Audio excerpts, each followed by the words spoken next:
আবাসন খাতে বিনিয়োগকৃত কালো টাকা প্রদর্শনে সুযোগ দেওয়া হয়েছে প্রস্তাবিত বাজেটে। এজন্য আওয়ামী লীগ সরকারের মতো বিশেষ কর সুবিধা দেওয়া হয়নি।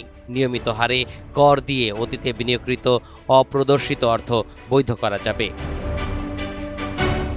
11 জুন বিকেলে জাতীয় সংসদে 9,38,000 কোটি টাকা বাজেট উপস্থাপনকালে অর্থ ও পরিকল্পনা মন্ত্রী আমির খসরু মাহমুদ চৌধুরী এসব প্রস্তাব তুলে ধরেন। বিএনপি নেতৃত্বাধীন সরকার ক্ষমতায় আসার পর এটি তাদের প্রথম বাজেট। ক্ষমতা গ্রহণের পর বিএনপি সরকার প্রথম বাজেটে কালো টাকা প্রদর্শনের সুযোগ দিয়েছে।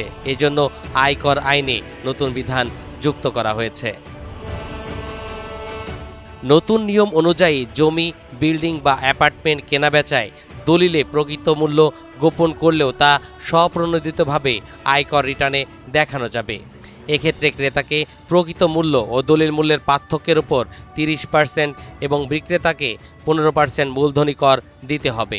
তবে আগে আয়কর আইনে ব্যবস্থা নেওয়া হয়ে থাকলেও প্রদেয় করের অতিরিক্ত 20% জরিমানা দিতে হবে।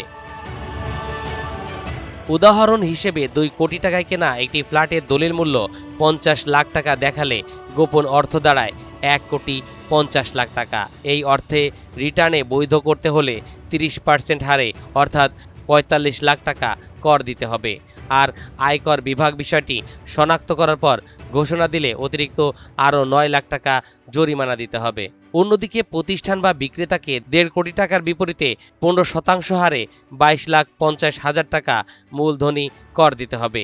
আর আয়কর দপ্তর যদি ফ্ল্যাটের প্রকৃত বিক্রয় মূল্য উদ্ঘাটন করে তখন বিক্রেতা ব্যক্তি বা প্রতিষ্ঠান রিটার্নে ঘোষণা দিতে চায় তবে তাকে আরও 4 লাখ টাকা জরিমানা পরিশোধ করতে হবে।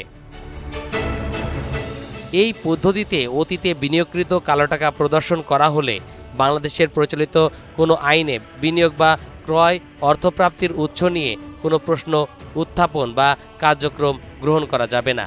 তবে স্বপ্রণোদিত ঘোষণার আগে বাংলাদেশের কোনো আদালত ঘোষণাকারীকে অপরাধমূলক কার্যকলাপের জন্য দোষী সাব্যস্ত করলে বা ব্যক্তির বিরুদ্ধে মামলা চলমান থাকলে তাহলে ওই ব্যক্তি আইনের এই সুবিধা গ্রহণ করতে পারবেন না।